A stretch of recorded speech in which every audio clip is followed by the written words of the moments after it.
నమస్తే అండి, welcome to our channel. మనతో ఈరోజు పొలిటికల్ అనలిస్ట్ కొత్త రవీంద్ర బాబు గారు మనతో ఉన్నారు. సార్ నమస్తే. సార్ నమస్తే. సార్, ఇప్పుడు రాజకీయ వర్గాల్లో ముఖ్యంగా ఆంధ్రప్రదేశ్ రాజకీయాల్లో ఒక పేరు సంచలనంగా అయిపోయింది. అదేంటంటే ప్రశ్న రావణ్. ఎందుకంటే ఇప్పుడు ఎవరైనా సరే వాళ్ళ భావాలను వ్యక్తపరుస్తారు. ఇప్పుడు అది ఒక్కొక్కరు ఒక్కొక్కలా చెప్తారు. అలానే రావణ్ కూడా ఆయన భావాలను వ్యక్తపరిచారు. అయితే ఆయన మీద ఇప్పుడు పెట్టిన చట్టమే ఇప్పుడు పెద్ద ఇష్యూ అయిపోయింది. ఉపా చట్టం అనేది మామూలుగా అందరి మీద పెట్టరు అంత ఈజీగా. బట్ రావణ్ మీద సపరేట్గా ఉపా చట్టం పెట్టడానికి అసలు కారణం ఏంటి? ఇప్పుడు ప్రతి ఒక్కరు కూడా అడుగుతున్నారు, ప్రశ్నిస్తే మీరు ఆ చట్టం పెట్టడం ఏంటి? మామూలుగా కూడా బిఎన్ఎస్ చట్టాలు ఇవి ఉన్నాయి, ఇవి కూడా పెట్టొచ్చు కదా, బట్ ఉపా చట్టమే ఎందుకు పెట్టారు? ఆయనని ఇరికించడానికి పెట్టారా, లేకపోతే అసలు ఈ ఉపా చట్టం అనేది దాని గురించి మాకు క్లియర్గా ఎక్స్ప్లెయిన్ చేయండి. ప్రధానంగా ఈ పర్టికులర్ యూట్యూబర్ రావణ్ కేసు విషయంలో వినిపిస్తున్న లేదా ప్రతిపక్షాలు చేస్తున్నటువంటి ఆరోపణ ఏంటంటే, ప్రశ్నిస్తే, ప్రభుత్వాన్ని విమర్శిస్తే, పవన్ కళ్యాణ్ని విమర్శిస్తే ఉపా చట్టం పెడతారా? ఇది భావ వ్యక్తీకరణ స్వేచ్ఛని హరించటమే కదా అనేది ప్రధానమైన ప్రశ్న. మనం ఖచ్చితంగా పార్టీలకు అతీతంగా సబ్జెక్ట్ ఓరియంటెడ్ విశ్లేషణ చేసే ప్రయత్నం చేద్దాం. పవన్ కళ్యాణ్ని తిట్టినందుకు, దూషించినందుకు, ప్రభుత్వాన్ని వ్యతిరేకించినందుకు ఉపా చట్టం పెట్టలా. First clarity.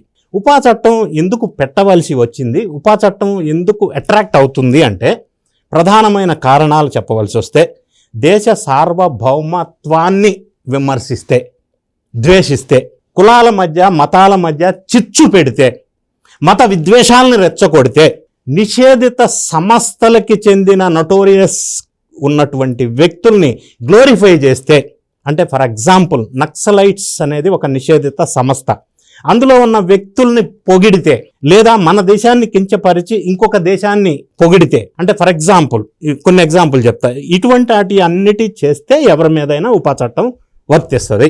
For example operation Sindoor జరిగింది, భారతదేశాన్ని విమర్శిస్తూ పాకిస్తాన్ని పొగిడినట్టుగా నేను ఉద్రేకపూరితమైన వీడియోలు, ప్రసంగాలు చేస్తే ఉపా చట్టం కింద పెట్టవచ్చు. లేదా మత విద్వేషాలను రెచ్చగొట్టడం, నిషేధిత సంస్థ ఉంది నక్సలైట్, అందులో ఉన్న లీడర్స్ని మనం గ్లోరిఫై చేసి పొగడటం, ఇది చేశాడు కాబట్టి రావణ్ మీద ఉపా చట్టం కింద కేసులు పెట్టారు. నంబర్ 1. నంబర్ 2, ఇది పెట్టకూడదు, అక్రమ కేసు అని అంటున్న వాళ్ళకి నా సూటి ప్రశ్న ఏంటంటే, ఒకవేళ పెట్టకూడదు పెట్టి ఉండుంటే, ప్రైమా ఫేసి ఎవిడెన్సెస్ లేకుండా ఉంటే జడ్జి గారు బెయిల్ ఇచ్చి ఉండేవాళ్ళు, రిమాండ్కి పంపించి ఉండేవాళ్ళు కాదు. అంటే ఇంకొక అంశం, ఇందులో పోలీసులు సబ్మిట్ చేసిన 20 పేజెస్ రిమాండ్ రిపోర్ట్ నా దగ్గర ఉంది. నేను డీటెయిల్స్ అన్నీ స్టడీ చేసా ఒక ప్రొఫెషనల్గా. ప్రైమా ఫేసి ఎవిడెన్సెస్, డాక్యుమెంట్స్ అన్నీ కూడా, వీడియోస్ అన్నీ కూడా పోలీసు వాళ్ళ దగ్గర ఉన్నాయి. విద్వేషపూరితమైన ప్రసంగాలు చేసినటువంటి వీడియోస్, రెచ్చగొట్టినటువంటి వీడియోస్, కాబట్టి ఉపా చట్టం కింద పెట్టారు. ఇంకొక ప్రశ్న మీలాంటి వాళ్ళు కొంతమంది అడుగుతున్నారు, ఇంతకుముందు ఎప్పుడు పెట్టలేదు ఉపా చట్టం, ఇప్పుడు పెట్టారు అని. ఎప్పుడు పెట్టలేదు అనేది రాంగ్, జనాన్ని మభ్యపెట్టడం. ఫర్ ఎగ్జాంపుల్ నిషేధిత సంస్థలో ఉన్నటువంటి గతంలో మనకి గుర్తుండే వ్యక్తి వరవర్రావు అనే ఒక వ్యక్తి ఉన్నారు. ఆయన మీద ఉపా చట్టం కింద కేసు పెట్టారు కాబట్టి ప్రొలాంగ్డ్ జైలు జీవితం గడిపాడు ఆయన. ఇక్కడ ఇంకొక అంశం, ఉపా చట్టం కింద పెట్టిన దానికి మీరు అన్నట్టుగా బిఎన్ఎస్ సెక్షన్స్ కింద పెట్టిన దానికి తేడా. ఇప్పుడు ఈ ప్రశ్న రావణ్ యూట్యూబరు 8 కేసులు ఆంధ్రప్రదేశ్లో బుక్ అయితే 4 కేసుల్లో 4 డిఫరెంట్ ఏరియాస్లో బెయిల్ ఇచ్చారు. అంటే normal BNS section bailable sections కాబట్టి బెయిల్ వచ్చింది. కానీ ఉపా చట్టంలో బెయిల్ రాదు. నాన్ బెయిలబుల్ అనటం కంటే I will give you the clarity. General BNS గతంలో సిఆర్పిసి సెక్షన్లో ఏం చెప్తుందంటే, అంటే ప్రిన్సిపల్ చెప్తా నేను, bail is a rule, jail is an exception. ఇది ప్రిన్సిపల్ నార్మల్ చట్టాల్లో. అంటే బెయిల్ అనేది రూల్, నీకు బెయిల్ ఇచ్చే అవకాశాన్ని ఖచ్చితంగా మ్యాక్సిమం ట్రై చేయాలి, జైలుకు అనేది ఎక్సెప్షన్. కానీ ఉపా చట్టంలో Supreme Court guidelines, Supreme Court judgements, case laws, precedences ఏం చెప్తుందంటే, ఉపా చట్టం కింద పెద్ద నేరపూరితమైన కుట్ర కోణం ఉంటుంది కాబట్టి బెయిల్ ఇవ్వటం అనేది అసలు రూలే కాదు, బెయిల్ రిజెక్ట్ చేయటం అనేది రూల్ ఇందులో. కాబట్టి ఎంత అడ్వకేట్స్ ఎంత ప్రయత్నం చేసినా బెయిల్ రావటం కష్టం. 6 months వరకు అయితే అసలు రాదు. సో అటువంటి కేసు ఎందుకు పెట్టారంటే ఈ కారణాల వల్ల పెట్టారు. ఏదో పవన్ కళ్యాణ్ని ప్రభుత్వాన్ని విమర్శించినందువల్ల పెట్టాల. నంబర్ 2, భావ వ్యక్తీకరణ స్వేచ్ఛని హరించటం అని కొంతమంది అన్నారు. అంబటి రాంబాబు లాంటి కొంతమంది నాయకులు. అంటే ఆర్టికల్ 19(1) క్లాజ్ ఏ ఏం చెప్తుందంటే, ప్రతి ఒక్కరికి భావ వ్యక్తీకరణ చేయవచ్చు, అదొక్కటే ఫోకస్ చేస్తున్నారు. అదే రాజ్యాంగంలో ఆర్టికల్ 19 క్లాజ్ 2 ఏం చెప్తుందంటే, భావ వ్యక్తీకరణ స్వేచ్ఛ ఉంది కదా అని ఎదుటి వాళ్ళ వ్యక్తిత్వ హననాన్ని చేయటం, బూతులు మాట్లాడటం, ఇష్టం వచ్చినట్టు మాట్లాడటం, ఉద్రేకపూర్వకంగా మాట్లాడటం, తిట్టటం, ఇవన్నీ కూడా భావ వ్యక్తీకరణ కిందకి రావు అని ఆర్టికల్ 19(2) చెప్తుంది. కాబట్టి అది భావ వ్యక్తీకరణ స్వేచ్ఛ హరించటం అనేది కానే కాదు. ఆ చట్టం ప్రకారం అట్రాక్ట్ అయింది కాబట్టి పెట్టారు, ఎవిడెన్సెస్ అన్నీ ఉన్నాయి కాబట్టి పెట్టారు. ఉన్నాయి కాబట్టే రావణ్ గతంలో చేసిన ఇటువంటి వీడియోస్ డిలీట్ చేశాడు. తర్వాత ఇప్పుడు పోలీసులు దాన్ని రిట్రైవ్ చేశారు, వాళ్ళ దగ్గర సాక్ష్యాధారాలు ఉన్నాయి.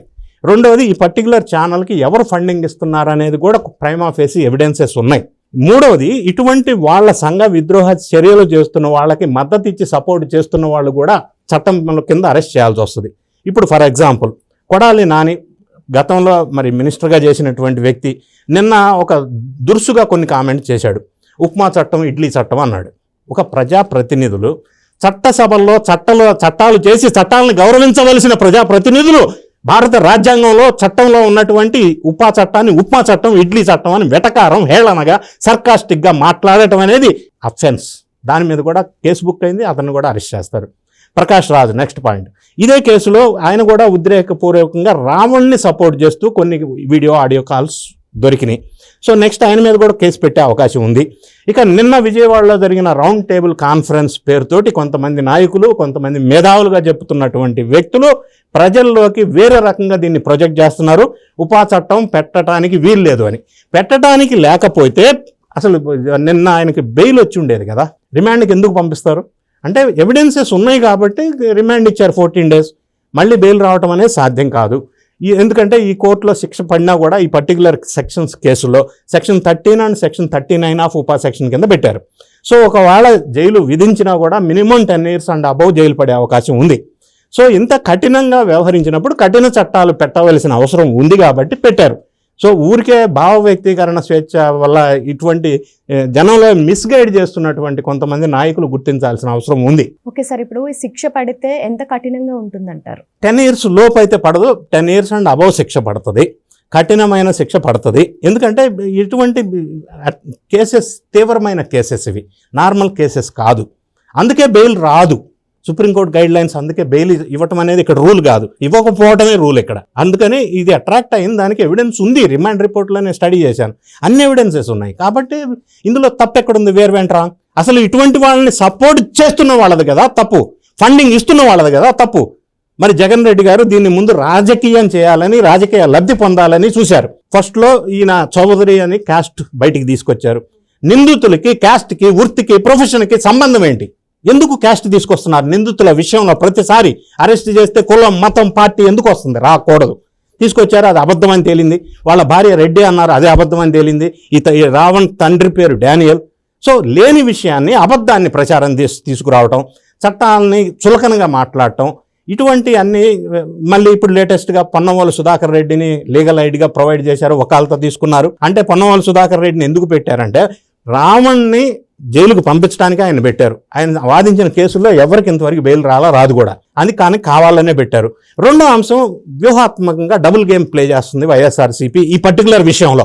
ఒకవైపు సపోర్ట్ చేస్తానని చెప్తూనే, ఇంకొక సైడు కులం కోణంలో దీన్ని చిత్రీకరిస్తూనే, మళ్ళీ other side of the coin ఇతనికి సపోర్ట్ బహిరంగంగా చేస్తే హిందూ మతత్వానికి చెందిన కొన్ని ఓట్లు నెగిటివ్ అవుతాయని, బీజేపీకి కొంత ఇబ్బంది అవుతుందని, ఇటువంటి అంశాలు గ్రౌండ్ రియాలిటీని పరిగణలోకి తీసుకొని వీళ్ళు వ్యూహాత్మకంగా డబుల్ గేమ్ ఆడుతున్నారు. ఒక్కోసారి సపోర్ట్ చేస్తూ ఉంటారు, అమ్మటి రాంబాబు చేతనే ఇతను మా పార్టీకి సంబంధం లేదంటారు. మళ్ళీ కొడాలి నాని చేత ఇంకో కులం కార్డు ప్లే చేస్తారు. ఇవన్నీ double game, use and throw పాలసీలో గతంలో సోషల్ మీడియాలో వైఎస్ఆర్సీపీకి పనిచేసిన చాలామంది నాయకులు ఇప్పుడు జైలు పాలవటం, వాళ్ళు సైలెంట్ అవ్వటం జరిగింది, రవీందర్ రెడ్డి లాంటి వాళ్ళు. సో ఇప్పుడు కొత్తగా ఇటువంటి వాళ్ళు వచ్చారు. వీళ్ళని చూసైనా కూడా మిగతా వాళ్ళు రియలైజేషన్ అవ్వాల్సిన అవసరం ఉంది. ఏదో ఫండింగ్ ఇస్తున్నారని నోటికి ఏది పడితే అది మాట్లాడి భావ వ్యక్తీకరణ స్వేచ్ఛ అని ముందుకు తీసుకొచ్చి, కులం పేరుతో ముందుకు తీసుకొచ్చి రాజకీయ లబ్ధి పొందాలి అనుకునే వాళ్ళకి ఇది ఒక పెద్ద గుణపాఠం, లెసన్ కావాల్సిన అవసరం ఉంది. అవును సార్, ఇప్పుడు ఫ్రీడమ్ ఆఫ్ స్పీచ్ అని చెప్పేసి నోటికి ఎంత వస్తే అంత మాట్లాడి ఇలా చేసే వాళ్ళకి ముందు తగ్గుతారంటారా? ఏమైనా భయపడతారా? ఇటువంటి సంఘటనలు రిపీట్ అవ్వకుండా ఉండాలి అంటే ఇటువంటి కఠినమైన సెక్షన్స్, నిర్ణయాలు ప్రభుత్వం తీసుకోవటం వల్ల కొంత నివారించే అవకాశం ఉంది ఒకటి. రెండోది, మీరు అడిగారు, it is a very serious issue in India. ఈ సోషల్ మీడియా ద్వారా విచ్చలవిడితనంగా మాట్లాడుతున్న విషయం చాలా సీరియస్గా కూటమి ప్రభుత్వం ఆంధ్రప్రదేశ్లో తీసుకుంది. నిన్న జరిగినటువంటి క్యాబినెట్ మీటింగ్లో కూడా ఈ సోషల్ మీడియాని ఎలా అరికట్టాలనే దాని మీద చర్చ జరిగింది. దీనికి ఒక టాస్క్ ఫోర్స్ కూడా ఏర్పాటు చేస్తున్నారు. పవన్ కళ్యాణ్ గారు స్వయంగా గవర్నర్ గారితో ఈ సబ్జెక్ట్ మీద డిస్కస్ చేశారు.